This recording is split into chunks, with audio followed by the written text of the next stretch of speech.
Chapter 1. The Night of Sirens.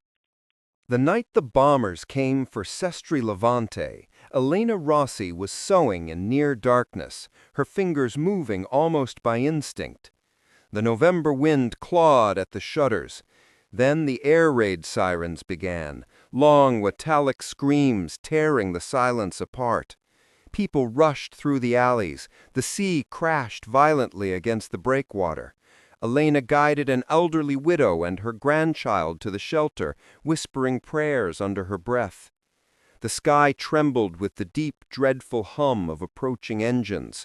The ground shook as the first blast sounded toward the harbor. Elena pressed her back to the damp stone wall of the shelter and closed her eyes.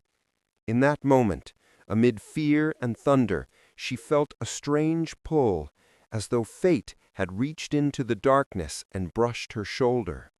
She would understand that feeling later. Chapter 2. The Man in the Ravine. The next morning, delivering rationed bread along the cliffs, Elena stepped off a forested path after hearing a muffled groan. There, half hidden among roots and brambles, lay a man in a torn flight jacket, his sleeve caked with dried blood. His eyes opened, storm-gray, disoriented. "Don't shout," he rasped in accented Italian. "I'm not shouting." She knelt. "Were you in a plane?" "Shot down, last night," he swallowed. "Luca Romano, American Air Force. My parents were from here." He was pale, exhausted, and unmistakably alone. If the Germans found him, both he and anyone aiding him would face execution. Elena hesitated only a breath before breaking bread and placing it into his trembling hand. "Why help me?" he whispered. For 100 reasons she could not voice. Instead, "Because it's the right thing." Their eyes met, and something wordless passed between them. Chapter 3. Hidden Fires. Elena returned at dusk with water and bandages.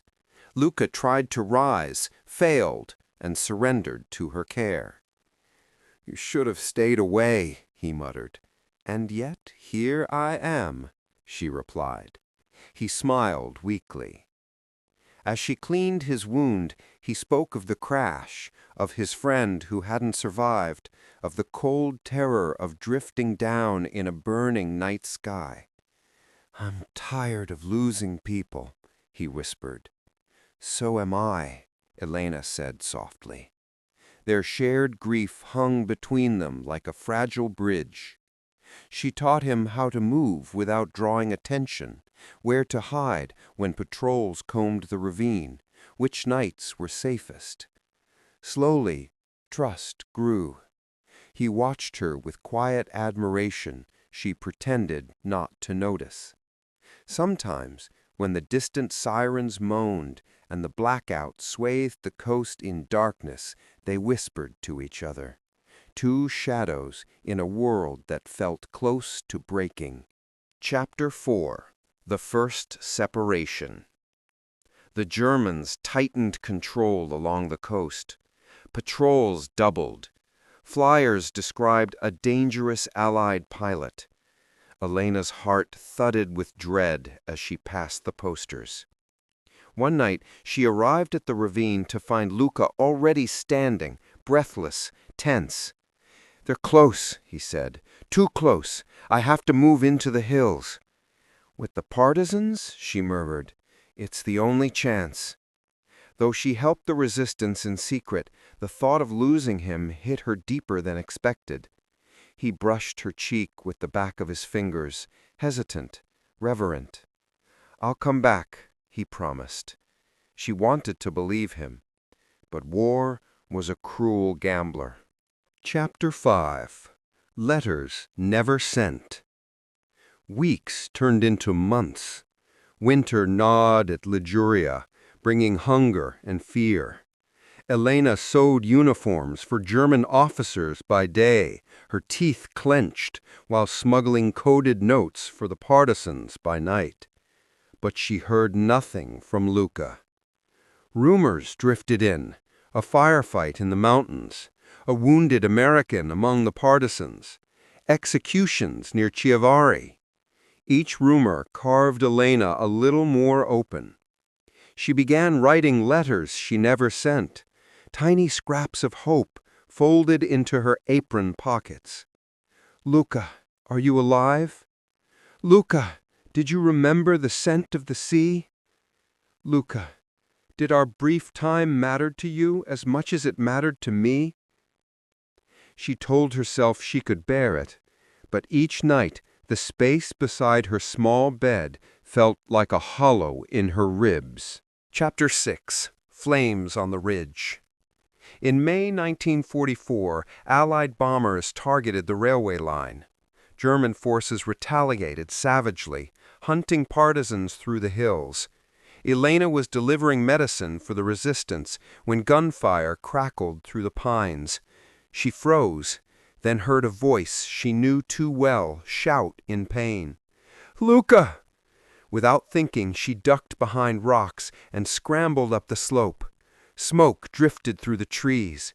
A wounded partisan crawled toward her. "They took him," he gasped. "The American. He covered our retreat. They're dragging him to the checkpoint near Castiglione. Elena, if they get him to Chiavari—" He didn't finish. He didn't need to. Fear nearly swallowed her, but resolve burned hotter. She slipped through the woods until she saw them. 3 German soldiers escorting a limping, bloodied Luca. He looked half-conscious, barely alive. She waited, breath held, heart pounding.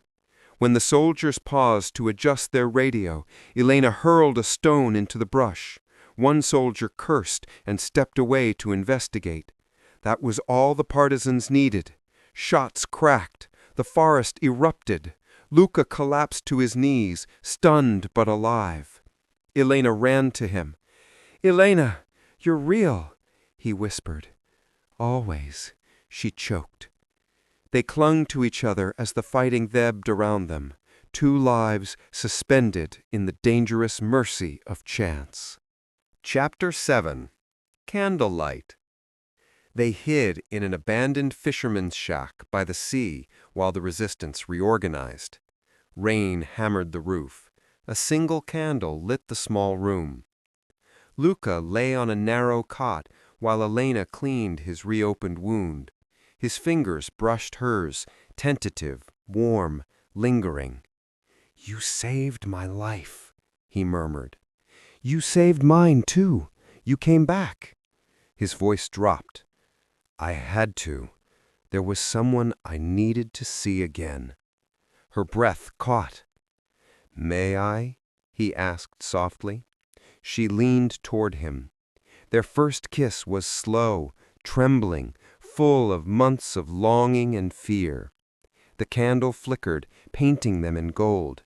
Outside, the sea sighed against the shore like an old friend. In that fragile moment, it felt like the world might someday heal. Chapter 8. The Longest Silence. But war had one more cruelty. 2 days later, the partisans evacuated the coast. Luca, still too injured to travel far, was sent toward the Apennines with a small escort. "Elena," he said, holding her hands, "when this ends, I'll find you, I swear." "You'd better," she whispered, trying not to cry. Their embrace was desperate, final, necessary. And then he was gone into the mist. For the next year, through the liberation of Florence, through the breaking of German lines in the north, through the joyful bells of April 1945, Elena heard nothing. She feared he had died in some forgotten skirmish, feared the promise was nothing more than a beautiful wartime illusion. Still, she returned to the cliff path sometimes, listening to the sea, for a voice she knew by heart. Chapter 9. The Return of Light. In the spring of 1946, Sestri Levante awakened slowly to peace. Children played again in the square. Boats returned to the harbor. The sky felt bigger, as though finally allowed to breathe. One evening, Elena walked along Via Garibaldi, carrying freshly mended shirts. The sunset turned the facades peach and gold, and then she froze. A man stood at the end of the street, leaning slightly on a cane, a suitcase by his feet. His hair longer, his face a little scarred, but unmistakable. Luca! He exhaled her name like a prayer. Elena. She dropped the shirts, ran. He caught her even as pain flickered through his leg, holding her as though anchoring himself to the earth. I searched every village, he murmured into her hair, every hospital list, every partisan ledger. I thought you might. I'm here, she whispered through her tears. I waited. I never stopped. He cupped her face, his hands trembling. The war broke everything, except this, except us. Then he kissed her. No fear this time, no darkness, only sunlight and the scent of the sea. People passing in the street smiled, quietly moved by the sight of two souls who had survived the worst the world could offer. Epilogue. Worth every risk. Elena and Luca walked to the shore, where the waves curled gently against the sand. The world felt washed clean, though shadows still lingered in memory. He took her hand, intertwining their fingers. What we lost, he said softly, I'll never forget. But what we found, Elena, it was worth every danger, every tear. She leaned her head against his shoulder. See, she whispered, worth everything. And as the last light of day touched the Ligurian coast, they stood together, two hearts no longer hiding, no longer running. Proof that even in the darkest years, love could survive, stubborn and radiant, like a candle refusing to die.